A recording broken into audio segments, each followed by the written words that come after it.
अपराध और दंड, अध्याय 3 भाग 5। रस्कोल्निकोव जब कमरे में प्रवेश कर रहा था तो उसकी सूरत से लगता था उसे अपने आप को फिर ठहाका मारकर हंस पड़ने से रोकने में भारी कठिनाई हो रही थी। उसके पीछे रज्जुमिखिन कुछ अटपटे और भोंडे तरीके से अंदर आया। वो कुछ शर्माया हुआ था, चेहरा टमाटर की तरह लाल हो रहा था। वो बुरी तरह झेपा और गुस्से से भरा हुआ मालूम होता था। उस समय उसका चेहरा और उसका पूरा हुलिया सचमुच हास्यास्पद लग रहा था और रस्कोल्निकोव को अगर हंसी आ रही थी तो ठीक ही आ रही थी। रस्कोल्निकोव ने परिचय कराए जाने का इंतजार किए बिना पोफिरी पेत्रोविच को झुककर सलाम किया, जो कमरे के बीच में खड़ा उन्हें सवालिया नजरों से देख रहा था। रस्कोल्निकोव ने आगे बढ़कर हाथ मिलाया। वह अभी तक अपनी फूटी पड़ रही खुशी को दबाने की हर मुमकिन कोशिश कर रहा था और अपना परिचय देने के लिए कुछ कहना चाहता था, लेकिन वह गंभीर मुद्रा धारण करने और दबी जबान से कुछ कहने में अभी सफल ही हुआ था कि अचानक उसकी नज़र फिर रज्जुमिखिन पर पड़ी और वह अपने आप को काबू में न रख सका।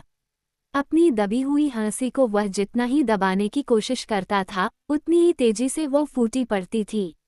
रज्जुमिखिन को उसकी इस दिली हंसी पर जिस तरह बेतहाशा गुस्सा आया, उसकी वजह से पूरे दृश्य से अत्यंत वास्तविक मनबहलाव और उससे भी बढ़कर स्वाभाविकता का तत्व पैदा हो गया था। रज्जुमिखिन ने मानो जानबूझकर इस धारणा को और पक्का कर दिया था। भाड़ में जाओ! वह अपना एक हाथ घुमाकर जोर से गरजा। हाथ एक छोटी सी गोल मेज से टकराया, जिस पर चाय का एक खाली गिलास रखा हुआ था। मेज उलट गई और उस पर रखा कांच का गिलास झंझना कर टूट गया। लेकिन आप लोग कुर्सियां क्यों तोड़ रहे हैं? आप जानते हैं न कि इससे सरकार का नुकसान होता है, पोफिरी पेत्रोविच ने मजाक के लहजे में जोर से कहा। रस्कोल्निकोव अभी तक हंस रहा था।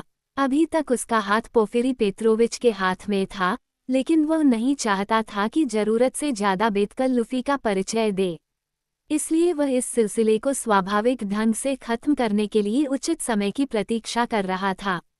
मेज उल्टने और कांच का गिलास टूटने से रज्जुमिखिन एकदम सिटपिटा गया था। बड़ी उदास नजरों से कांच के टूटे हुए टुकड़ों को देख रहा था। वह अपने आप को कोसता हुआ तेजी से खिड़की की ओर मुड़ा और बेहद गुस्से में भरा हुआ त्योरियों पर बल डाले उन लोगों की ओर पीठ किए खड़ा रहा। वह शून्य भाव से तके जा रहा था। पोफिरी पेत्रोविच हंस रहा था और इसी तरह हंसते रहने को तैयार था, लेकिन जानना भी चाहता था कि यह सब क्या और क्यों हो रहा है। जमेतोव एक कोने में बैठा हुआ था, लेकिन इन लोगों के अंदर आते ही वो उठ पड़ा और होठों पर मुस्कुराहट लिए हुए किसी चीज की प्रतीक्षा में खड़ा रहा। वैसे इस पूरे दृश्य को वह आश्चर्य से देख रहा था और लग रहा था कि उसकी समझ में कुछ भी नहीं आ रहा। रस्कोल्निकोव को देखकर वह कुछ खिसिया भी रहा था। वहां आशा के विपरीत जमेतोव की मौजूदगी रस्कोल्निकोव को कुछ अच्छी नहीं लगी। मुझे इस बात का ध्यान रखना होगा, रस्कोल्निकोव ने सोचा। माफ कीजिएगा, उसने बेहद अटपटा महसूस करने की मुद्रा धारण करते हुए कहना शुरू किया। मैं रस्कोल्निकोव हूँ, इसमें माफी की क्या बात है, आपसे मिलकर खुशी हुई। और आप आए भी तो कैसे खुशदिल ढंग से। अरे, वो क्या सलाम दुआ भी नहीं करेगा? पोफिरी पेत्रोविच ने सर के झटके से रज्जुमिखिन की तरफ इशारा करके कहा। कसम खाकर कहता हूँ कि मुझे नहीं पता वह क्यों मुझसे इतना बिफरा हुआ है। यहाँ आते हुए मैंने उससे बस इतना ही कह दिया था कि वह दीवाना लग रहा है, और इस बात को मैंने साबित भी कर दिया था। जहाँ तक मैं समझता हूँ, बस इतनी ही बात थी। पाजी कहीं का! रज्जुमिखिन ने मुड़े बिना ही चिढ़कर कहा। अगर वह इतना ही कहने पर इस तरह जामे से बाहर हो रहा है तो कोई वजह भी होगी, पोफिरी ने हंसकर कहा। बस बस, बड़े आए जासूस बनकर। तुम सब भाड़ में जाओ, रज्जुमिखिन ने झिड़क कर कहा और अचानक खुद भी खिलखिलाकर हंस पड़ा। वह और भी खिले हुए चेहरे के साथ पोफिरी के पास गया, जैसे कुछ हुआ ही न हो। छोड़ो इन बातों को, हम सब बेवकूफ हैं।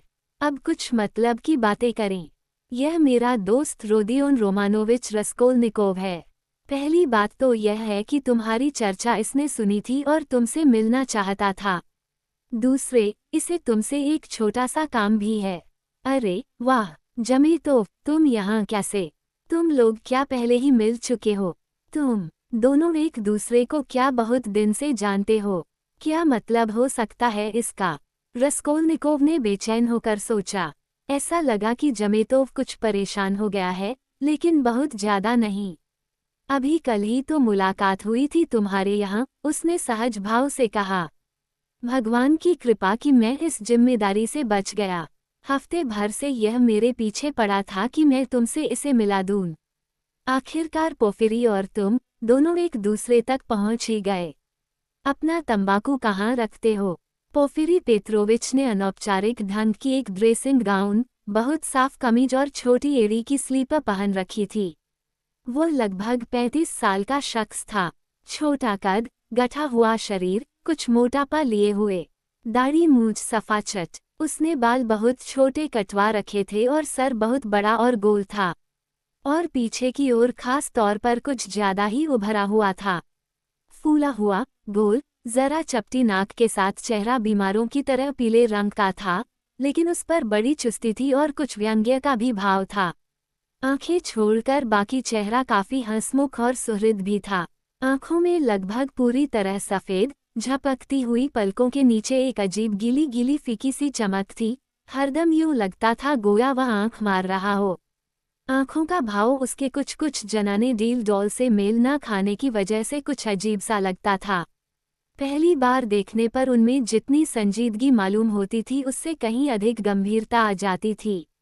पोफिरी पेत्रोविच ने जब सुना कि उससे मिलने के लिए आने वाले को उससे एक छोटा सा काम है, तो उसने उससे सोफे पर बैठने की प्रार्थना की और खुद सोफे के दूसरे सिरे पर बैठकर राह देखने लगा कि रस्कोल्निकोव अपना काम उसे बताए। पोफिरी उसे इतनी गहराई और आवश्यकता से अधिक गंभीरता से देख रहा था कि सामने वाला आदमी घुटन और घबराहट महसूस करने लगे, खास तौर पर तब जबकि वह अजनबी हो, और उस हालत में तो और भी जब वह मामला जिसके बारे में आप बात कर रहे हो खुद आपकी राय में इतना कम महत्व रखता हो कि उसकी ओर इतनी असाधारण गंभीरता से ध्यान देने की जरूरत ही न हो।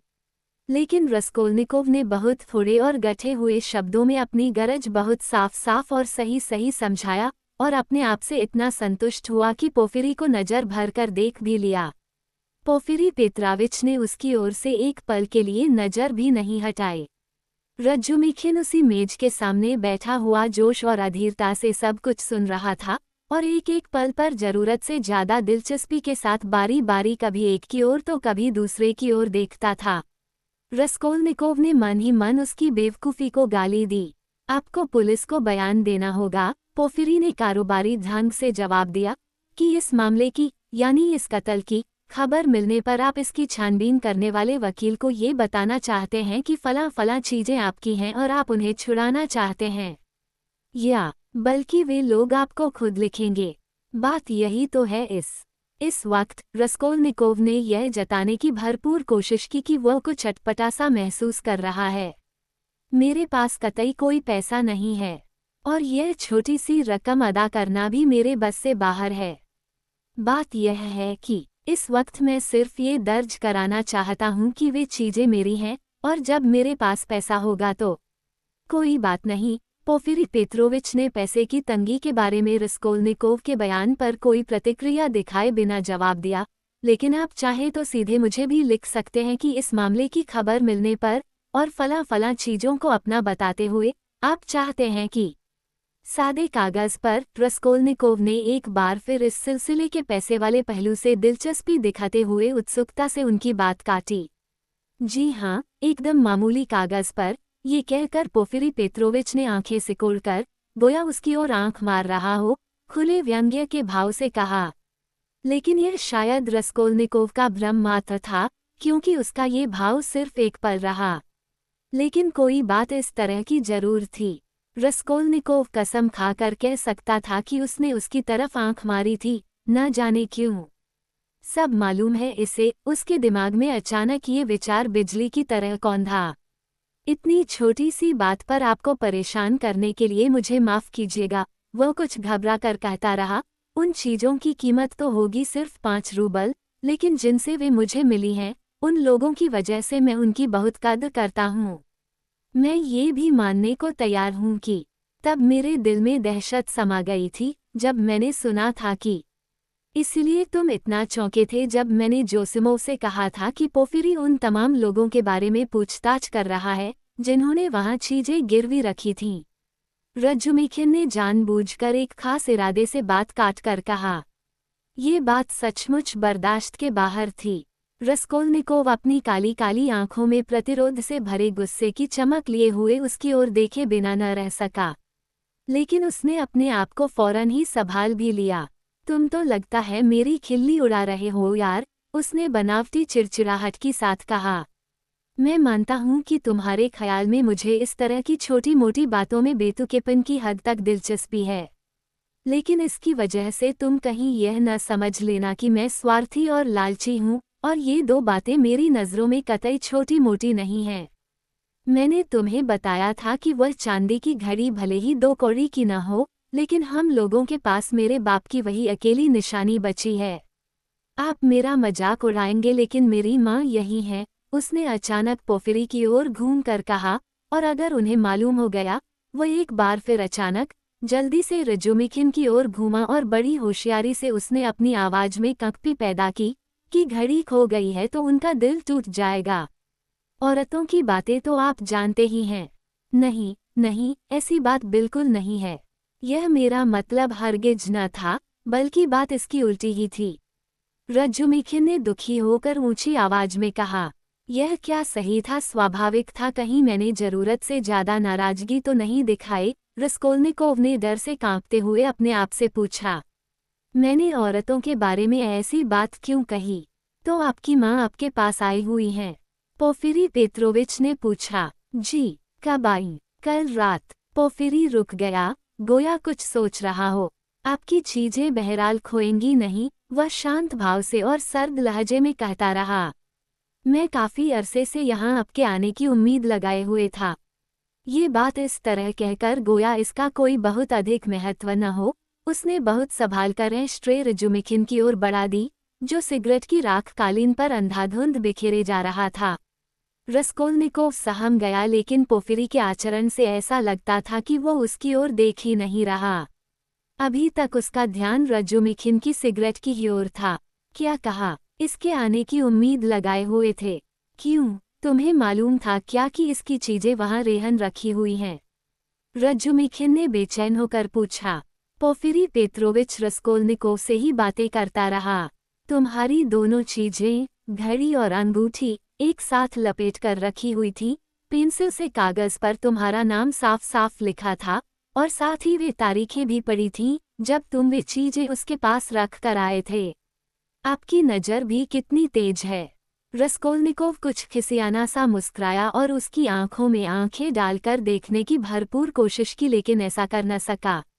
अचानक बातचीत का सिलसिला जारी रखते हुए वह बोला, मैं इसलिए ऐसा कह रहा हूँ कि वहाँ शायद बहुत सी चीजें रेहन रखी गई होंगी, इसलिए उन सबको याद रखना जरा मुश्किल ही है। लेकिन आपको तो सब चीजें एकदम साफ साफ याद हैं। और बेवकूफ़ी की बात, उसने सोचा। ये बात कहने की जरूरत ही क्या थी, लेकिन हमें उन सब लोगों के बारे में पता है जिनकी चीजें वहाँ रेहन रखी हुई थीं, और तुम ही अकेले ऐसी आदमी हो जो अभी तक नहीं आए थे। पोफिरी ने छिपे हुए व्यंग्य के साथ जवाब दिया। मेरी तबीयत कुछ ठीक नहीं थी, ये बात भी मैंने सुनी थी। मैंने तो बल्कि यह भी सुना था कि किसी बात की वजह से तुम बेहद परेशान थे। अभी तक तुम्हारा रंग कुछ कुछ पीला है। नहीं, मेरा रंग तो हरगिज पीला नहीं है। नहीं, मैं एकदम ठीक हूँ, रस्कोल्निकोव ने रुखाए और गुस्से से अपना लहजा बदलते हुए झट से जवाब दिया। उसका गुस्सा बढ़ता जा रहा था और वो उसे किसी भी तरह दबा नहीं पा रहा था। पर अपने गुस्से की वजह से मैं तो अपना ही भांडा फोड़ दूंगा। एक बार फिर यह विचार उसके दिमाग में बिजली की तरह कौंधा। ये लोग मुझे सता क्यों रहे हैं? बहुत ठीक तो नहीं है। रजुमिखिन ने उसकी बात का खंडन करते हुए कहा। कम करके बता रहा है। यह अभी कल तक बेहोश था और सरसाम की हालत में था। यकीन जानो पोफिरी, हम लोगों के मुड़ते ही इसने कपड़े पहने, हालांकि ठीक से खड़ा भी नहीं हो पा रहा था, और हम सबको चकमा देकर आधी रात तक न जाने कहाँ कहाँ घूमता रहा, वह भी तमाम वक्त सरसाम की हालत में। यकीन करोगे तुम, इसने तो हद कर दी। सचमुच सरसाम की हालत में सच कह रहे हो न? पोफिरी ने किसान औरतों के ढंग से सर हिलाया। बकवास, आप इसकी बातों में मत आइए। लेकिन आपको तो यूं भी इस बात पर यकीन नहीं है, रस्कोल्निकोव के मुंह से गुस्से में निकल गया।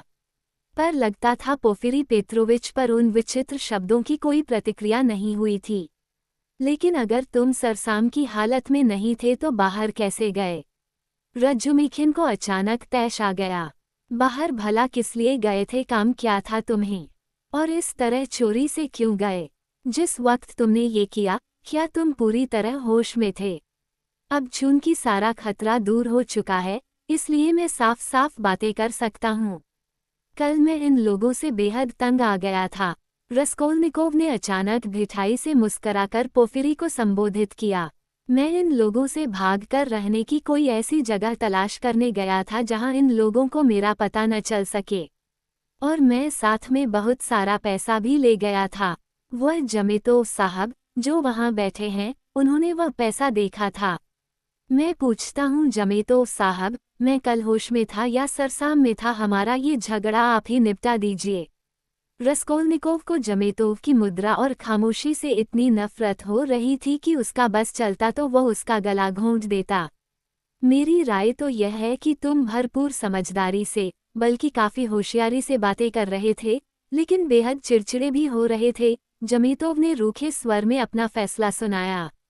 आज निकोदिम फोमिच मुझे बता रहा था, पोफिरी पेत्रोविच बीच में बोला, कि वह कल बहुत रात गए तुमसे उस शख्स के घर पर मिला था जो गाड़ी से कुचल गया था। लो, सुन लिया, रजुमिखिन बोला, उस वक्त तुम क्या पगलाए हुए नहीं थे? तुमने अपनी पाई उस विधवा को कफन दफन के लिए दे दी। मदद ही करना चाहते थे तो 15 रूबल दे देते, या 20 भी दे देते, पर अपने लिए 3-4 रूबल तो रख लेते। लेकिन नहीं, इसने तो पूरे 25 रूबल फेंक दिए। हो सकता है मुझे कोई खजाना मिल गया हो और तुम्हें उसके बारे में कुछ भी पता न हो। हाँ, इसीलिए मैं कल इतना दानवीर बन गया था। जमेतोव साहब को मालूम है कि मुझे खजाना मिला है। माफ कीजिएगा, हम लोग ऐसी फिजूल बातों में आधे घंटे से आपका वक्त खराब कर रहे हैं। उसने पोफिरी पेत्रोविच की ओर घूमकर कांपते हुए होठों से कहा। आप हम लोगों की बातों से बेजार हो रहे होंगे, क्यों? नहीं, बात बल्कि इसकी उल्टी है, एकदम उल्टी। तुम्हें नहीं मालूम कि तुम्हारी बातों में मुझे कितनी दिलचस्पी है। बैठे देखते रहने और सुनते रहने में मुझे मजा आता है। और मुझे बड़ी खुशी है कि आखिर तुम खुद आए। लेकिन हमें चाय तो पिलाओ, गला सूख रहा है। रजुमिखिन ऊंचे बोला। उम्दा ख्याल है, शायद हम सभी लोग तुम्हारा साथ दें। चाय से पहले कुछ वह चीज तो नहीं लेंगे? जो मंगाना है, जल्दी मंगाओ। पोफिरी पेत्रोविच चाय के लिए बोलने चला गया। रस्कोल्निकोव के विचारों में बगुला सा उठ रहा था। वह बेहद आग बगुला हो रहा था। सबसे बड़ी बात तो यह है कि ये लोग कुछ छिपाते भी नहीं, उन्हें इसकी फिक्र भी नहीं है कि कुछ तकल्लुफ से ही काम लें। अब अगर आप मुझे एकदम नहीं जानते थे तो निकोदिम फोमिच से मेरे बारे में आपने बात कैसे की? यानी इन लोगों को इस बात को भी छिपाने को भी फिक्र नहीं कि ये लोग मेरे पीछे शिकारी कुत्तों की तरह पड़े हुए हैं, सरासर मेरे मुंह पर थूक रहे हैं। वो गुस्से के मारे कांप रहा था। आओ, सीधी मार करो मुझ पर, मेरे साथ वैसा खेल ना खेलो जैसा बिल्ली चूहे के साथ खेलती है, पोफिरी पेत्रोविच, और मैं शायद इसकी इजाजत भी नहीं दूंगा। मैं उठकर सारी सच्चाई आप लोगों के इन बदसूरत चेहरों पर फेंक मारूंगा और तब आपको पता चलेगा कि आप सबसे मुझे कितनी नफरत है। सांस लेने में भी उसे कठिनाई हो रही थी। पर अगर यह सिर्फ मेरा भ्रम हुआ तो अगर मेरा इस तरह सोचना गलत हुआ और अपनी नातजुर्बेकारी की वजह से मैं गुस्से में अपनी घृणित भूमिका न निभा सका तो शायद इन सब बातों के पीछे कोई इरादा हो ही नहीं। इनकी सारी बातें घिसी पिटी पुरानी बातें हैं, लेकिन इनमें कोई बात तो है। ये सभी बातें कही जा सकती हैं, लेकिन इनमें कोई बात जरूर है। उसने इतने मुंहफट होकर यह क्यों कहा? उसके यहाँ जमेतोव ने भी यह क्यों कहा कि मैं होशियारी से बातें कर रहा था? ऐसे लहजे में बातें ये लोग क्यों करते हैं? हाँ, उनका लहजा। यहाँ रजुमिखिन भी बैठा है, उसे कुछ दिखता क्यों नहीं? इस काठ के उल्लू को कभी कुछ दिखाई नहीं देता। बुखार फिर चढ़ रहा है क्या? पोफिरी ने अभी मेरी ओर देखकर आंख मारी थी। क्या नहीं, सरासर बकवास है। वह आंख भला क्यों मारने लगा? ये लोग मुझे बौखला देने की कोशिश कर रहे हैं क्या, या मुझे तंग कर रहे हैं, या तो ये सब कुछ मेरा भ्रम है या इन लोगों को सब कुछ मालूम है। जमीतोव भी अक्खड़ है या नहीं है? पिछली रात के बाद उसने तमाम बातों पर फिर से गौर किया है। मैं तो पहले ही समझ गया था कि वह अपनी राय बदलेगा। उसके लिए यहाँ जैसे सुकून ही सुकून है, और फिर भी वह यहाँ पहली बार आया है। पोफिरी उसे कोई ऐसा आदमी नहीं समझता जो उससे मिलने आया हो, उसकी तरफ पीठ करके बैठता है। मेरे बारे में तो उन दोनों के बीच चोरों वाली मिलीभगत है, इसमें कोई शक ही नहीं है। न इसमें कोई शक है कि हम लोगों के आने से पहले वे मेरे ही बारे में बातें कर रहे थे। उन्हें फ्लैट वाली बात मालूम है क्या? जो कुछ भी करना हो, ये बस जल्दी से खत्म करे तो अच्छा। जब मैंने कहा कि मैं रहने की जगह किराए पर लेने के लिए अपने यहाँ से भाग आया था तो उसने इस बात को नज़रअंदाज किया। वो रहने की जगह वाली बात मैंने चालाकी से कही थी, मुमकिन है बाद में काम आए। सरसामी हालत, क्या बात है? हा, उसे कल रात के बारे में सब कुछ मालूम है। उसे मेरी माँ के आने के बारे में नहीं पता था। उस चुड़ैल ने पुड़िया पर पेंसिल से तारीख लिख रखी थी। यह आप लोगों का भ्रम है, मेहरबान आप मुझे नहीं पकड़ सकते। आपके पास कोई ठोस सबूत नहीं, सब हवाई बातें हैं। पेश कीजिए कोई ठोस सच्चाई। किराए वाली बात भी ठोस सबूत नहीं है, वह तो सरसामी हालत की बात है। मैं जानता हूँ, मुझे उनसे क्या कहना है। क्या उन्हें किराए वाली बात मालूम है? मुझे उनसे क्या कहना है? क्या उन्हें बात मालूम है? इस बात का पता लगाए बिना तो मैं यहाँ से नहीं जाता। यहाँ मैं आया किस लिए था, लेकिन मेरी इस वक्त की नाराजगी शायद एक ठोस सच्चाई है। बेवकूफ़, मैं भी कितना चिड़चिड़ा हो रहा हूँ। यही शायद ठीक है, बीमारी का बहाना करते रहना। यह मेरी टोह ले रहा है, मुझे पकड़ने की कोशिश करेगा। मैं आया क्यों था यहाँ? उसके दिमाग में ये सारी बातें बिजली की तरह कौंधीं। पोफिरी पेत्रोविच जल्द ही वापस आ गया। अचानक वह पहले से भी ज्यादा हंसी मजाक करने लगा था। यार, कल तुम्हारी पार्टी के बाद से मेरा तो सर जरा, मेरा अंजर पंजर ढीला हो रहा। उसने रजुमिखिन की ओर देखकर हंसते हुए एक दूसरे ही लहजे में कहा। सचमुच दिलचस्प रही क्या? कल मैं तुम्हें छोड़कर जब आया था तब बहस बहुत दिलचस्प मुकाम पर पहुंच चुकी थी। बाजी आखिर में किसके हाथ रही? जाहिर है, किसी के भी नहीं। वे लोग तो शाश्वत सवालों में उलझ गए और भटकते हुए दूर बादलों पर तैरने लगे। सोचो तो, रोद्या, कल हम लोग किस तरह की बहस में उलझ गए थे। एक अपराध जैसी कोई चीज़ होती है क्या? मैंने तुम्हें बताया था न कि हम लोग बकवास करने लगे थे। इसमें क्या अजीब बात है? ये तो आए दिन का एक समाजी सवाल है, रस्कोल्निकोव ने सहज भाव से जवाब दिया। नहीं, सवाल को इस ढंग से नहीं रखा गया था, पोफिरी ने अपनी बात कही। ठीक, इस ढंग से तो नहीं, ये सच है। रजुमिखिन ने फौरन बात मान ली। वह हमेशा की तरह जोश से जल्दबाजी में बोल रहा था।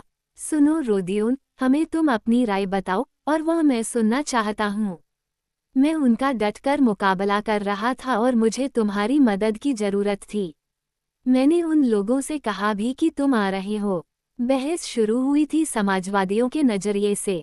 तुम तो उन लोगों का नजरिया जानते हो, अपराध समाज के संगठन में आए विकार के खिलाफ विरोध के अलावा और कुछ भी नहीं, और कुछ भी नहीं। उनके यहाँ इसके अलावा इसका और कोई कारण माना ही नहीं जाता। ये तुम गलत बोल रहे हो, पोफिरी पेत्रोविच ने तेज आवाज में उसका खंडन किया। देखने से ही लग रहा था कि वह जोश में था।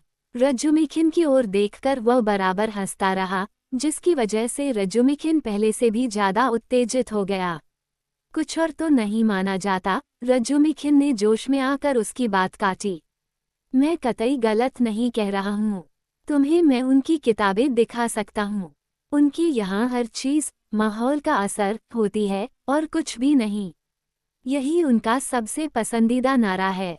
इससे ये नतीजा निकाला जाता है कि अगर समाज को सही ढंग से संगठित किया जाए तो सारे अपराध फौरन मिट जाएंगे, क्योंकि फिर ऐसी कोई चीज़ रहेगी ही नहीं जिसके खिलाफ आवाज़ उठाई जाए और हर आदमी पल भर में पुण्यात्मा हो जाएगा। मनुष्य के स्वभाव की ओर तो ध्यान दिया ही नहीं जाता, उसे एक सिरे से अलग कर दिया जाता है और ऐसा समझ लिया जाता है कि गोया वह है ही नहीं।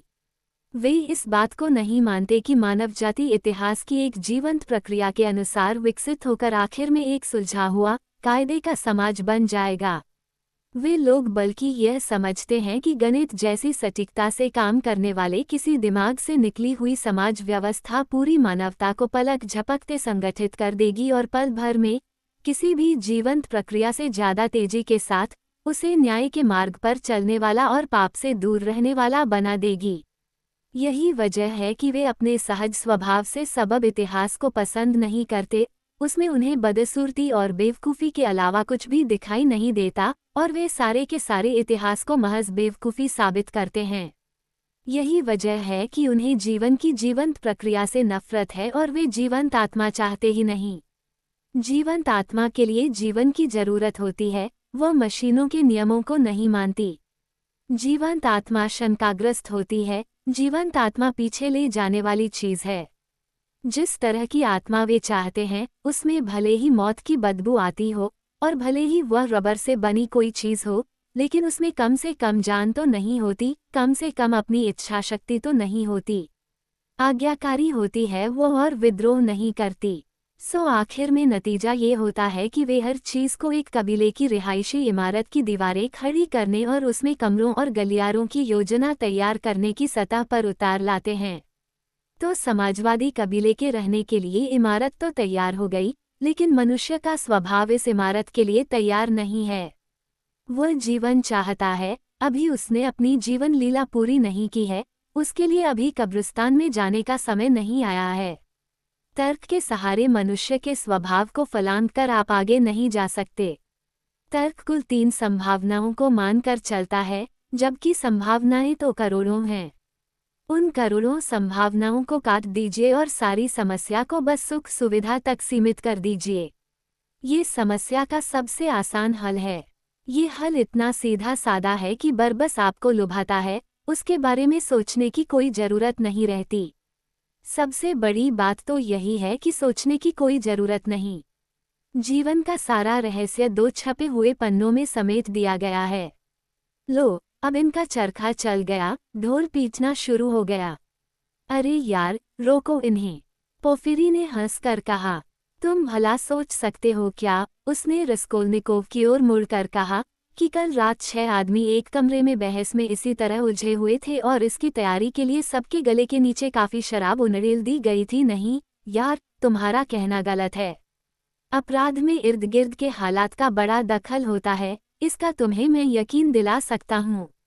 अरे, मैं ये जानता हूँ कि दखल होता है, लेकिन मुझे एक बात बताओ, एक 40 साल का आदमी 10 साल की बच्ची के साथ कुकर्म करता है, तो क्या उसे इर्द गिर्द के हालात ने ऐसा करने के लिए मजबूर किया?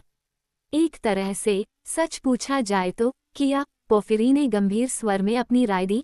इस तरह के अपराध को इर्द गिर्द के हालात का नतीजा यकीनन कहा जा सकता है। रजुमिखिन का जोश बढ़कर जुनून की हद तक पहुंच गया। अरे, अगर तुम ये बात कह रहे हो, उसने गरज कर कहा, तो मैं ये साबित कर दूंगा कि तुम्हारी पलकें सफ़ेद होने की वजह ये है कि इवान महान का घंटाघर 35 गज ऊंचा है, और मैं ये बात साफ साफ, सही सही और प्रगतिशील ढंग से साबित करूंगा और उसमें उदारपंथी विचारों का पुट भी होगा। मैं इसकी जिम्मेदारी लेने को तैयार हूँ। लगी शर्त लगी। जरा सुनूं तो, कैसे साबित करते हो? तुम हमेशा ऐसे ही धोखेधड़ी की बातें करते हो। भाड़ में जाओ।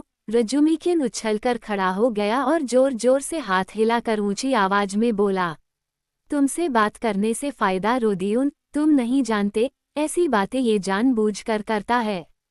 कल इसने उन लोगों का पक्ष उन्हें बेवकूफ़ बनाने के लिए ही लिया था। और कैसी कैसी बातें कल कही थी इसने, और वे लोग थे कि बहुत ही खुश। फिर यह शख्स भी 15 दिन तक यही नाटक जारी रख सकता है। पिछले साल इसने हम लोगों को यकीन दिला दिया था कि यह संन्यास लेकर किसी मठ में जाने वाला है, और 2 महीने तक इसी बात पर अड़ा रहा। अभी बहुत दिन नहीं हुए, जाने क्या सूझी इसे कि ऐलान कर दिया कि यह शादी करने वाला है। इसने तो यहाँ तक कहा कि शादी की सारी तैयारी हो भी चुकी। सच, नए कपड़े तक सिलवा लिए। सब लोग इसे बधाइयां भी देने लगे, लेकिन न कहीं कोई दुल्हन, न कुछ, और सब मनगढ़ंत बातें थीं। नहीं, ये तुम गलत कह रहे हो। कपड़े मैंने पहले ही सिलवा लिए थे। सच बात तो यह है कि उन नए कपड़ों की वजह से ही मुझे तुम लोगों को उल्लू बनाने की सूझी थी। तो ऐसा ढोंग भी आप रच सकते हैं? रस्कोल्निकोव ने लापरवाही से पूछा। तुम्हारा ऐसा ख्याल नहीं था? न ठहरो, मैं तुम्हें भी ऐसा ढोंग रचकर दिखाऊंगा कि याद करोगे। हाँ हाँ हाँ, नहीं, मैं तुमसे सच कहूँगा। अपराध, परिवेश, बच्ची वगैरह के बारे में इन सब सवालों से मुझे तुम्हारे एक लेख की याद आती है जिसमें मुझे उन्हीं दिनों दिलचस्पी पैदा हो गई थी। अपराध के बारे में, या ऐसा ही कुछ भला सा नाम था। नाम तो मुझे ठीक से याद नहीं आ रहा। 2 महीने पहले सामयिक संवाद में उसे पढ़कर मैं बहुत खुश हुआ था। मेरा लेख सामयिक संवाद में? रस्कोल्निकोव ने हैरानी से पूछा। 6 महीने पहले मैंने जब यूनिवर्सिटी छोड़ी थी, तब मैंने एक किताब के बारे में एक लेख जरूर लिखा था, लेकिन मैंने तो उसे साप्ताहिक संवाद में भेजा था। लेकिन वह छपा सामयिक में था, लेकिन साप्ताहिक तब तक बंद हो गया था, इसलिए वह लेख उस वक्त नहीं छपा था। यही बात थी, लेकिन साप्ताहिक संवाद के बंद होने के बाद उसे सामयिक ने ले लिया था और इसीलिए 2 महीने पहले ही उसमें तुम्हारा लेख छपा था। तुम्हें पता नहीं था? रस्कोल्निकोव को वाकई पता नहीं था, पर उस लेख के लिए तो तुम्हें उन लोगों से कुछ पैसे भी मिल सकते हैं। अजीब आदमी हो तुम भी। सबसे इतना अलग थलग और अकेले रहते हो कि उन बातों का भी तुम्हें पता नहीं रहता जिनसे तुम्हारा सीधा सरोकार होता है। ये बात सच है, मैं यकीन दिलाता हूँ। खूब रो दिया। मुझे भी इस बारे में कुछ पता नहीं था। रज्जुमिखिन यकायक बोला। मैं आज ही लाइब्रेरी में जाकर उसका वह अंक देखता हूँ। तो बात 2 महीने पहले की है। तारीख क्या थी? लेकिन कोई फर्क इससे नहीं पड़ता, मैं पता लगा लूंगा। कमाल कर दिया, हमें बताया तक नहीं। आपको ये कैसे पता चला कि वह लेख मेरा था? उसके नीचे तो मैंने अपने नाम के सिर्फ पहले अक्षर ही लिखे थे। अभी कुछ दिन हुए इत्तफाक से पता चल गया। संपादक ने बताया। मैं उन्हें जानता हूँ। मुझे बड़ी दिलचस्पी थी उस लेख में। मुझे जहाँ तक याद आता है, मैंने उसमें अपराध से पहले और अपराध के बाद अपराधी की मनोदशा का विश्लेषण किया था। हाँ, और उसमें जोर देकर तुमने यह बात कही थी कि कोई भी अपराध करने पर कोई बीमारी की दशा भी साथ लगी रहती है। ये तो बहुत ही अछूता ख्याल है, लेकिन लेख के इस हिस्से में मुझे इतनी ज़्यादा दिलचस्पी नहीं थी। हाँ, लेख के आखिर में एक विचार आया था जिसकी तरफ सिर्फ इशारा किया गया था, साफ साफ शब्दों में और विस्तार से कुछ भी नहीं बताया गया था। अगर तुम्हें याद हो तो उसमें इस बात की तरफ इशारा किया गया है कि कुछ लोग ऐसे भी होते हैं जो, मतलब ये कि उनमें ऐसी क्षमता होती है, बल्कि उन्हें इस बात का पूरा पूरा अधिकार होता है कि वे नैतिकता के नियमों का पालन न करें और अपराध करें, और यह कि उनके लिए कानून कोई नहीं होता।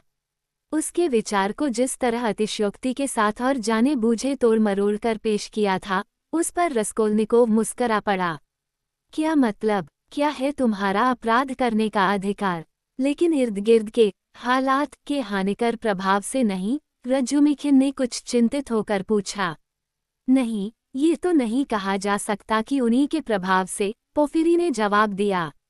इनके लेख में सभी इंसानों को 2 हिस्सों में बांटा गया है, साधारण और असाधारण। साधारण लोग वे होते हैं जिन्हें दबकर रहना पड़ता है, जिन्हें कानून का उल्लंघन करने का कोई अधिकार नहीं होता, क्योंकि बस समझ लो कि वे साधारण ही होते हैं। लेकिन असाधारण लोगों को कोई भी अपराध करने का, किसी भी तरह से कानून का उल्लंघन करने का अधिकार होता है, और ऐसा सिर्फ इसलिए कि वे असाधारण होते हैं। अगर मैं गलती पर नहीं हूं तो यही आपका विचार था ना? मतलब ये बात सही तो नहीं हो सकती। रज्जुमिखिन बौखलाकर बुदबुदाता रहा। रस्कोल्निकोव फिर मुस्कुराया। मतलब की बात उसने फौरन पकड़ ली और समझ गया कि वे लोग उसे किधर ले जाना चाहते थे। उसे अपना लेख याद था। उसने उनकी चुनौती कबूल करने का फैसला किया। पूरी तरह यही मेरे कहने का मतलब नहीं था, रस्कोल्निकोव ने सीधे ढंग से और विनम्रता के साथ कहना शुरू किया। मैं फिर भी मानता हूं कि मेरी बात को आपने लगभग पूरी तरह सही बयान किया है, बल्कि मैं तो यहाँ तक कहने को तैयार हूँ कि शायद उसमें कुछ भी गड़बड़ नहीं है। इस बात को मानकर उसे कुछ खुशी भी हुई। फर्क बस एक है, मैं इस पर जोर नहीं देता कि असाधारण लोगों के लिए हमेशा उनके, जैसा कि आप कहते हैं, नैतिकता के नियमों के खिलाफ काम करना लाजमी नहीं होता। दरअसल मुझे तो इसमें भी शक है कि इस बात की तरफ इशारा किया था कि असाधारण आदमी को इस बात का अधिकार होता है। मतलब ये कि औपचारिक रूप से अधिकार तो नहीं होता, पर वास्तविकता के स्तर पर अधिकार होता है कि वो अपनी अंतरात्मा में इस बात का निश्चय कर सके कि वो कुछ बाधाओं को पार करके आगे जा सकता है, और वह भी उस हालात में जब ऐसा करना उसके विचारों को व्यवहार का रूप देने के लिए जरूरी हो। शायद कभी कभी यही पूरी मानवता के हित में हो। आपका कहना है कि मेरे लेख में यह बात स्पष्ट ढंग से नहीं कही गई है। मैं अपनी बात, जहाँ तक मेरे लिए मुमकिन है, साफ साफ कहने को तैयार हूँ। शायद मेरा ये सोचना ठीक ही है कि आप चाहेंगे मैं ऐसा करूँ। अच्छी बात है। मेरा कहना यह है कि अगर एक दर्जन, 100 या उससे भी ज़्यादा लोगों की जान की कुर्बानी दिए बिना केपलर और न्यूटन की खोजों को सामने लाना मुमकिन न होता, तो न्यूटन को इस बात का अधिकार होता, बल्कि सच पूछे तो उसका कर्तव्य होता कि वह पूरी मानवता तक अपनी खोजों की जानकारी पहुंचाने के लिए उन 1 दर्जन या 100 आदमियों का सफाया कर दे। लेकिन इससे ये नतीजा नहीं निकलता कि न्यूटन को इस बात का अधिकार था कि वह अंधाधुंध लोगों की हत्या करता चले और रोज बाजार में जाकर चीजें चुराए। फिर मुझे याद है, मैंने अपने लेख में ये भी दावा किया था कि सभी, मेरा मतलब है कि सुदूर अतीत से लेकर अभी तक कानून बनाने वाले और जनता के नेता, जैसे लाइकर्गस, सोलन, मुहम्मद, नेपोलियन वगैरह वगैरह, सारे के सारे एक तरह से अपराधी थे, सिर्फ इस बात के सबब कि उन्होंने एक नया कानून बनाकर उस पुराने कानून का उल्लंघन किया जो उनके पुरखों से उन्हें मिला था और जिसे आम लोग अटल मानते थे। अरे, ये लोग तो खून खराबे से भी नहीं झिझके, क्योंकि उस खून खराबे से, जिसमें अक्सर पुराने कानून को बचाने के लिए बहादुरी से लड़ने वाले मासूमों का खून बहाया जाता था, उन्हें अपने लक्ष्य पाने में मदद मिलती थी। जी हाँ, कमाल की बात तो यह है कि मानवता का उद्धार करने वाले इन लोगों में से, मानवता के इन नेताओं में से ज्यादातर नेता भयानक खून खराबे के दोषी थे। इससे मैंने ये नतीजा निकाला है कि सभी महापुरुषों को, बड़े लोगों को, और उन लोगों को भी जो आम लोगों से थोड़े भिन्न होते हैं, कहने का मतलब ये कि कोई नई बात कह सकते हैं, उन्हें जाहिर है कि कमोबेश अपराधी ही बनना पड़ता है। नहीं तो उनके लिए घिसी घिसाई लीक से बाहर निकलना मुश्किल हो जाए, और वे कभी घिसी घिसाई लीक पर चलते रहना बर्दाश्त नहीं कर सकते। ये भी उनके स्वभाव की वजह से ही है, और मैं समझता हूँ कि दरअसल उन्हें करना भी नहीं चाहिए। आप देखेंगे कि इसमें कोई खास नई बात नहीं कही गई। पहले हजारों बार यही बात छपी और पढ़ी जा चुकी है। रहा इसका सवाल कि मैंने लोगों को साधारण और असाधारण में बांटा है, तो मैं यह मानता हूँ कि यहाँ मैंने कुछ मनमानेपन से काम लिया है।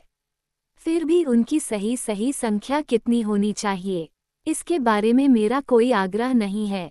मैं तो बस अपने इस मुख्य विचार में विश्वास रखता हूँ कि प्रकृति का एक नियम लोगों को आमतौर पर 2 खानों में बांट देता है। एक तो निम्नतर यानी साधारण, मतलब ये कि वह माल जो सिर्फ अपनी ही किस्म का माल बार बार पैदा करते रहने के लिए होता है, और दूसरे वे लोग जिनमें कोई नई बात कहने की प्रतिभा होती है। जाहिर है इनके और भी अनगिनत छोटे छोटे हिस्से हैं, लेकिन इन 2 तरह के लोगों को जिन गुणों की बुनियाद पर अलग अलग पहचाना जा सकता है, वे एकदम स्पष्ट हैं। आमतौर पर पहली किस्म में ऐसे लोग होते हैं जो स्वभाव से ही दकियानुस और कानून को मानने वाले होते हैं, आज्ञाकारी होते हैं और आज्ञाकारी रहना पसंद करते हैं। उन्हें मेरी राय में आज्ञाकारी ही होना चाहिए, क्योंकि यही उनका काम है और इसमें उनकी कोई हिच ही नहीं होती। दूसरे किस्म के लोग कानून की सीमाओं को तोड़ते हैं। अपनी अपनी क्षमता के हिसाब से वे या तो चीज़ों को नष्ट करते हैं या उनका झुकाव चीज़ों को नष्ट करने की ओर होता है। जाहिर है इन लोगों के अपराध दूसरी ही तरह के होते हैं और किसी दूसरी बात से तुलना करके ही उन्हें अपराध कहा जा सकता है। ज़्यादातर तो यही होता है कि वे बहुत ही भिन्न भिन्न संदर्भों में जो कुछ मौजूद है उसे कुछ बेहतर की खातिर नष्ट करने की मांग करते हैं। लेकिन इस तरह का एक आदमी अगर अपने विचारों की खातिर किसी लाश को रौंदने या खून की नदी से भी पार उतरने पर मजबूर हो जाए तो वह मेरा दावा है कि अपनी अंतरात्मा में खून की इस नदी से पार उतरने को उचित ठहराने के लिए भी कोई कारण ढूंढ निकालेगा। इसका दारोमदार इस पर है कि उसका विचार क्या है और वो कितना व्यापक है, यही ध्यान में रखने की बात है। मैंने अपने लेख में उनके अपराध करने के अधिकार की बात सिर्फ इसी मानी में कही है। आपको याद होगा, वह लेख एक कानूनी सवाल से शुरू हुआ था, लेकिन कुछ ज्यादा चिंता करने की बात नहीं है। हम लोग इस अधिकार को शायद कभी मानेंगे ही नहीं। वे ऐसे लोगों को कमोबेश या तो मौत की सजा देते हैं या फांसी पर लटका देते हैं, और ऐसा करके वे अपने दकियानुसी होने के फर्ज को पूरा करते हैं, जो ठीक ही है। लेकिन अगली पीढ़ी में पहुंचकर आम लोग ही कमोबेश इन अपराधियों की ऊंची ऊंची मूर्तियां खड़ी करते हैं और उनकी पूजा करते हैं। पहली किस्म के लोगों का हमेशा केवल वर्तमान पर ही अधिकार रहता है और दूसरी किस्म के लोग हमेशा भविष्य के मालिक होते हैं। पहली किस्म के लोग दुनिया को जैसे का तैसा बनाए रखना चाहते हैं और उनकी बदौलत दुनिया चलती रहती है, और दूसरी तरह के लोग दुनिया को आगे बढ़ाते हैं, उसे उसकी मंजिल की ओर ले जाते हैं। हर वर्ग को जिंदा रहने का बराबर अधिकार होता है। सच तो यह है कि मेरी राय में सभी के एकदम अधिकार बराबर होते हैं, और तपम समहन्मततम मजमतदमससम एक, जब तक कि यरूशलेम में फिर कोई नया मसीहा न आ जाए। एक अनंत युद्ध अमर रहे। फ्रांसीसी, तो यरूशलेम में नए मसीहा के आने पर आपका भी विश्वास है, क्यों? बिल्कुल है, रस्कोल्निकोव ने सधे स्वर में कहा। ये शब्द कहते समय और इससे पहले वाले पूरे प्रवचन के दौरान कालीन पर एक जगह अपनी नजरें उसने जमाए रखी थीं। और ईश्वर में भी विश्वास रखते हैं आप? मुझे ये सवाल पूछने के लिए माफ कीजिएगा। एकदम रखता हूँ, रस्कोल्निकोव ने पोफिरी की ओर नजरें उठाकर कहा। और लेजेरस के फिर से जिंदा होने में भी आपका विश्वास है? मुझे, हाँ, है। ये सब आप पूछ क्यों रहे हैं? आप उस किस्से पर ज्यों का त्यों, उसके एक एक शब्द पर विश्वास रखते हैं। एक एक शब्द पर? सचमुच? मैंने तो यूं ही जानने के लिए पूछा था। माफ कीजिएगा, लेकिन आइए हम अपने सवाल पर फिर लौटें। तो उन्हें हमेशा मौत के घाट नहीं उतारा जाता, बल्कि इसके बरखिलाफ कुछ लोग अपनी जिंदगी में ही कामयाब हो जाते हैं। जी हाँ, कुछ लोग इस जिंदगी में ही अपनी मंजिल तक पहुंच जाते हैं, और फिर दूसरों को मौत के घाट उतारने लगते हैं। जरूरी होता है? तो सच तो यह है कि ज्यादातर वे लोग ऐसा ही करते हैं। आपने बहुत गहरी चुटकी ली। शुक्रिया, लेकिन मुझे तो आप ये बताइए कि आप इन असाधारण और साधारण लोगों को एक दूसरे से अलग करके पहचानते कैसे हैं? क्या उनमें पैदा होते ही कुछ ऐसी निशानियां बन जाती हैं? मुझे लगता है कि इस बात को और भी सही समझाया जाना चाहिए, कुछ ऐसे कि किसी बाहरी निशानी के सहारे उन्हें साफ साफ पहचाना जा सके। कानून को मानने वाले और व्यावहारिक नागरिक होने के नाते मुझे जो स्वाभाविक चिंता है, उसके लिए मुझे माफ कीजिएगा। लेकिन क्या, मिसाल के लिए, उनकी कोई खास वर्दी नहीं हो सकती? क्या उन्हें अलग से कोई चीज़ नहीं पहनाई जा सकती? उन पर कोई निशानी नहीं लगाई जा सकती? इसलिए कि देखिए, बात यह है कि अगर कोई गड़बड़ हो जाए और एक किस्म का कोई आदमी यह समझ बैठे कि वह दूसरी किस्म का है, और बाधाओं का सफाया करना शुरू कर दे, जैसा कि आपने इस बात को बहुत अच्छे ढंग से सामने रखा है, तब जी, अक्सर ऐसा ही होता है। ये चुटकी तो पहले वाली से भी ज्यादा गहरी है। शुक्रिया, कोई बात नहीं, लेकिन एक बात ध्यान में रखें कि यह गलती सिर्फ पहली किस्म के लोग कर सकते हैं, यानी साधारण लोग। जैसा कि मैंने उन्हें शायद बदकिस्मती से कहा है, आज्ञापालन के अपने स्वभाव के बावजूद उनमें से बहुत से लोग, तबीयत में कोई शरारत पैदा होती है तो क्योंकि शरारत तो कभी कभी गाय जैसे जानवर को भी सूझ जाती है, अपने आप को दूसरों से आगे विनाशक जताने लगते हैं और धक्का मुक्की करके नए पैगाम से जा चिपकते हैं, और वे पूरी ईमानदारी के साथ ऐसा करते हैं। साथ ही जो लोग सचमुच नए होते हैं वे उन्हें अक्सर नज़रअंदाज कर देते हैं, या वे उन्हें पिछड़े हुए जाहिल समझकर उनसे नफरत भी करने लगते हैं। लेकिन मैं नहीं समझता कि वे कोई बहुत बड़ा खतरा हैं, और आपको उनकी तरफ से परेशान तो नहीं ही होना चाहिए, क्योंकि वे बहुत आगे तक जा नहीं सकते। कभी कभी ऐसा जरूरी हो सकता है कि ऐसी उड़ान भरने पर उन्हें उनकी अपनी हैसियत बताने के लिए उनकी मरम्मत कर दी जाए, बस इससे ज़्यादा नहीं। दरअसल जरूरत तो इसकी भी नहीं पड़ती, क्योंकि वे खुद अपने आप को धिक्कारते हैं, क्योंकि वे बेहद ईमानदार होते हैं। इस तरह की सेवा कुछ लोग तो एक दूसरे के लिए करते हैं और कुछ दूसरे लोग खुद अपने हाथों अपने को सजा देते हैं। ये लोग तरह तरह से सरेआम ऐसे प्रायश्चित करते हैं कि दूसरों पर उसका अद्भुत और बहुत अच्छा असर पड़ता है।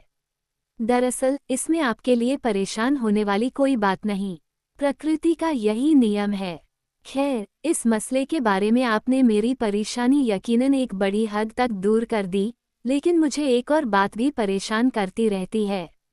मेहरबानी करके ये बताइए कि क्या इस तरह के लोग, ये असाधारण लोग जिन्हें दूसरों को मार डालने का अधिकार होता है, बहुत ज़्यादा होते हैं। मैं उनके सामने सर झुकाने को एकदम तैयार हूँ, लेकिन ये तो आप भी मानेंगे कि इस तरह के लोग बहुत से हुए तो बात सोचकर ही दिल दहल जाए कि नहीं। अरे नहीं, आपको उससे भी परेशान होने की कोई ज़रूरत नहीं, रस्कोल्निकोव उसी लहजे में कहता रहा। जिन लोगों के पास नए विचार होते हैं, जिन लोगों में कुछ नया कहने की ज़रा सी भी लियाकत होती है, उनकी गिनती बहुत थोड़ी होती है। सच तो यह है कि ऐसे लोग इन्हें गिने ही होते हैं। एक बात पूरी तरह साफ है, लोगों की ये श्रेणियाँ, उपश्रेणियाँ प्रकृति के किसी नियम की पूरी तरह पाबंद रहकर ही सामने आती हैं। अभी तक उस नियम का पता, जाहिर है, नहीं चल सका है, लेकिन मुझे यकीन है कि इस तरह का कोई नियम है जरूर और एक न एक दिन उसका पता चलेगा। यह विशाल मानव जाति तो बस वह सामग्री है जिसका अस्तित्व कुल जमा इसलिए है कि किसी बहुत बड़े प्रयास से किसी रहस्यमय प्रक्रिया में जातियों और नस्लों के आपस में घुलने मिलने के फलस्वरूप वह इस दुनिया में 1000 में से आखिरकार एक आदमी ऐसा पैदा कर सके जिसमें आज़ादी की कोई चिनगारी हो।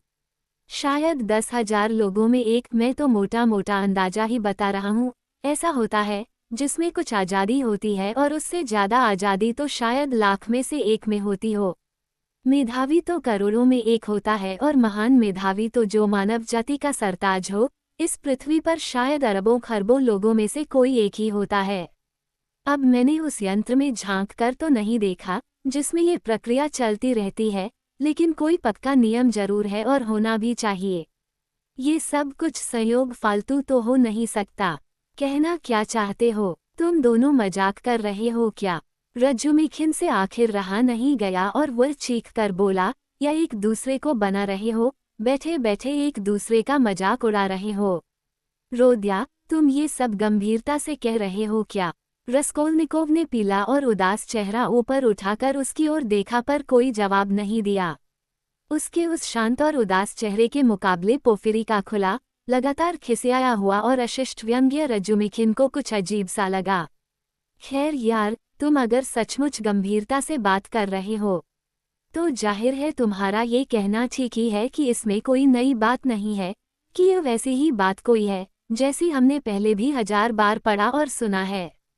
लेकिन इन सब में एक बात सचमुच मौलिक, सचमुच अछूती है, और मैं तो यही सोचकर कांप जाता हूँ कि वह बात पूरी तरह तुम्हारी अपनी है। ये कि तुम अंतरात्मा की दुहाई देकर और मुझे माफ करना, इतनी कट्टरता के साथ खून खराबे को सही ठहरा रहे हो। जहाँ तक मैं समझ सका हूँ, तुम्हारे लेख की खास बात यही है। लेकिन अंतरात्मा के नाम पर खून खराबे को इस तरह उचित ठहराना, मेरी समझ में तो जिस तरह खून खराबे को सरकारी तौर पर, कानूनी तौर पर उचित ठहराया जाता है, उससे भी ज़्यादा भयानक है। आप एकदम सही कहते हैं, ये तो और भी भयानक बात है। पोफिरी ने सहमति जताई। हाँ, तुमने बात को जरूर बड़ा चढ़ा कर कहा होगा, कहीं कोई गलती तो है। मैं देखूंगा पढ़कर, ऐसा तो तुम सोच नहीं सकते। मैं जरूर पढ़ूंगा। ये सब उस लेख में है ही नहीं, उसमें तो इसकी तरफ इशारा ही किया गया है, रस्कोल्निकोव ने कहा। हाँ, सो तो ठीक है। पोफिरी बेचैन हुआ जा रहा था। अपराध के बारे में आपका रवैया तो मेरी समझ में काफ़ी साफ आ गया है, लेकिन गुस्ताखी माफ़ हो, मैं आपको इस तरह परेशान करने पर सचमुच शर्मिंदा हूँ। देखिए, बात यह है कि आपने दानों किस्म के लोगों के आपस में गड्ढा होने के सवाल पर तो मेरी परेशानी दूर कर दी, लेकिन अमल में और भी कई तरह की बातें हो सकती हैं जो मुझे परेशान कर सकती हैं। फर्ज कीजिए कोई आदमी या नौजवान ये समझने लगे कि वह लाइकर्गिस या मोहम्मद है, मतलब कि आगे चलकर वह बन सकता है, और फर्ज कीजिए कि वह सारी रुकावटों को दूर करना शुरू कर देता है, तो क्या होगा? उसके सामने कोई बहुत बड़ा काम है और उसके लिए पैसे की जरूरत है, और वह पैसा हासिल करने की कोशिश करता है। आप समझ रहे हैं न? जमीतोव कोने में अपनी जगह बैठे बैठे ही ठहाका मारकर हंसा। रस्कोल्निकोव ने उसकी तरफ आंख उठाकर देखा भी नहीं। मानता हूँ, वह शांत भाव से कहता रहा, कि इस तरह की मिसालें हो सकती हैं। बेवकूफ़ और शेखचिल्ली लोग खास तौर पर इस जाल में फंस सकते हैं, खास तौर पर नौजवान। जी, तो अभी बताइए तब क्या होगा? तब क्या होगा? रस्कोल्निकोव जवाब में मुस्कुराया, इसमें तो मेरा कोई कसूर नहीं। ऐसा है और हमेशा होता रहेगा। अभी अभी यह कह रहा था। उसने रजुमिखिन की तरफ सर हिलाकर इशारा किया कि मैं खून खराबे को सही ठहरा रहा हूँ। तो इसमें हर्ज क्या है? समाज के बचाव के लिए जेलखानों, जलावतनी, जांच पड़ताल और सख्त सजाओं का पक्का बंदोबस्त है। परेशान होने की कोई जरूरत नहीं। आपको तो बस चोर को पकड़ना है, और हमने उसे पकड़ लिया तो फिर तो वह सजा भुगतेगा अपनी। आप बात तो पक्की कहते हैं, लेकिन उसकी अंतरात्मा का क्या होगा? उसकी चिंता आप क्यों करते हैं? महज इंसान होने के नाते अगर उसके कोई अंतरात्मा होगी तो वह अपनी गलती पर पछताएगा। वही उसकी सजा होगी और जेल तो है ही। लेकिन जो सचमुच मेधावी हैं, रजुमिखिन ने त्योरियों पर बल डालकर पूछा, जिन्हें हत्या करने का अधिकार है, क्या उन लोगों को उस खून की भी कोई सजा नहीं मिलनी चाहिए जो वे बहाते हैं? आखिर यह चाहिए कि बात क्यों? यह न इजाजत का सवाल है न पाबंदी का। उसने जिसे मारा है उसके लिए उसे जब अफसोस होगा तो उसे पछतावा होगा। जिसके ज्यादा समझ होती है, जिसके दिल में गहराई होती है, उसे हमेशा लाजिमी तौर पर तकलीफें और मुसीबतें झेलनी पड़ती हैं। मैं समझता हूँ कि जो लोग सचमुच बड़े होते हैं, इस धरती पर बेहद उदासी ही उनका नसीबा होती है। रस्कोल्निकोव ने ऐसे लहजे में कहा जो इस पूरी बातचीत का लहजा नहीं था। लग रहा था वह कोई सपना देख रहा हो। उसने नजरें उठाकर बड़ी सादगी से सबकी ओर देखा, मुस्कुराया और अपनी टोपी उठा ली। वह जिस ढंग से अंदर आया था उसके मुकाबले अब वो बहुत शांत था, और उसने इस बात को महसूस भी किया। सब लोग उठ खड़े हुए। खैर, आप भले ही मुझे बुरा भला कह लें या चाहे तो मुझ पर नाराज हो लें, पोफिरी ने फिर कहना शुरू किया, लेकिन अपनी बात कहे बिना मैं नहीं रह सकता। मुझे बस एक छोटा सा सवाल पूछने की इजाज़त दीजिए। मैं जानता हूँ कि मेरी वजह से आपको परेशानी हो रही है। मेरे दिल में बस एक छोटी सी बात है जो मैं कह देना चाहता हूँ, सिर्फ इसलिए कि उसे भूल न जाऊँ। बहुत अच्छा, तो बताइए वह छोटी सी बात क्या है? रस्कोल्निकोव उसके सामने खड़ा इंतजार करता रहा। उसका चेहरा पीला और गंभीर था।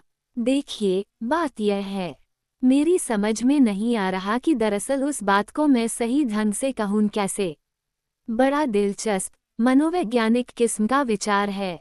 आप जब वह लेख लिख रहे थे तो आप भी ही अपने बारे में ये सोचे बिना न रह सके होंगे कि आप भी थोड़ी सी हद तक ही सही एक असाधारण आदमी है जो अपनी समझ में एक नई बात कह रहा है।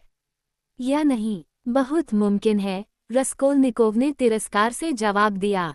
रजुमिखिन जरा सा कसमसाया। अब अगर ऐसा है तो क्या यह मुमकिन है कि रोजमर्रा की कठिनाइयों और मुसीबतों का सामना होने पर या मानवजाति की सेवा करने के लिए आप उन बाधाओं को चूर कर देते? मिसाल के लिए, कहीं डाका, किसी का कत्ल।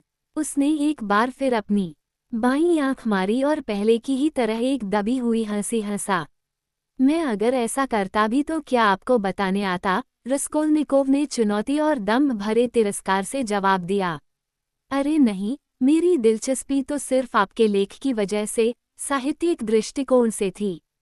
उफ, किस कदर सरासर ढिठाई है। रस्कोल्निकोव ने नफरत के साथ सोचा। उसने रूखेपन से जवाब दिया, मुझे ये कहने की इजाज़त दीजिए कि मैं अपने आप को न तो मोहम्मद समझता हूँ न नेपोलियन, न ही उस तरह की कोई दूसरी हस्ती। अब चूंकि मैं उनमें से नहीं हूँ इसलिए मैं आपको यह नहीं बता सकता कि मैं क्या करता। खैर, छोड़िए भी, आज रूस में हम सभी अपने आप को क्या नेपोलियन नहीं समझते? पोफिरी पेत्रोविच ने अचानक खौफनाक बेतकल्लुफी से कहा। उसकी आवाज के उतार चढ़ाव से निश्चित रूप से किसी भयानक एहसास का पता चलता था। ऐसा नहीं हो सकता क्या कि आगे चलकर नेपोलियन बनने का सपना देखने वाले किसी ऐसे ही बंदे ने अलियोना इवानोवना को पिछले हफ्ते ठिकाने लगा दिया हो। जमीतोव कोने में बैठे बैठे बोला। रस्कोल्निकोव कुछ बोला नहीं, लेकिन नजरें गड़ाकर गौर से पोफिरी की ओर देखा। रज्जुमिखिन त्योरियों पर बल डाले निराश मुद्रा में बैठा हुआ था। इससे पहले ऐसा लग रहा था कि उसका ध्यान किसी और चीज की ओर जा रहा है। उसने गुस्से से चारों ओर देखा। कुछ पलों तक निराशा भरी खामोशी छाई रही। रस्कोल्निकोव चलने के लिए मुड़ा। आप जा रहे हैं क्या? पोफिरी ने बेहद शिष्टता से हाथ आगे बढ़ाते हुए नरमी से कहा। आपसे मिलकर भारी खुशी हुई। जहां तक आपकी उस समस्या का सवाल है, उसके बारे में आप कतई परेशान न हों। जैसा मैंने आपको बताया वैसी अर्जी लिख दीजिए, बल्कि बेहतर तो ये होगा कि 1-2 दिन में खुद ही वहां जाए। चाहे तो कल ही आ जाए। मैं 11 बजे वहां यकीनन रहूंगा। हम सब बंदोबस्त कर देंगे और वहीं बातें कर लेंगे। चूंकि आप वहां जाने वाले आखिरी लोगों में से थे, इसलिए शायद आप हमें कुछ बता सकें, उसने सहृदयता से कहा। आप बाकायदा सरकारी तौर पर सवाल जवाब करना चाहते हैं? रस्कोल्निकोव ने तीखे स्वर में पूछा। नहीं तो किस लिए? अभी उसकी कोई जरूरत नहीं। आपने मुझे गलत समझा। देखिए, बात यह है कि मैं हाथ से कोई मौका नहीं जाने देता, और जिन जिन की चीजें वहां गिरवी थीं, उन सभी से मैंने बात की है।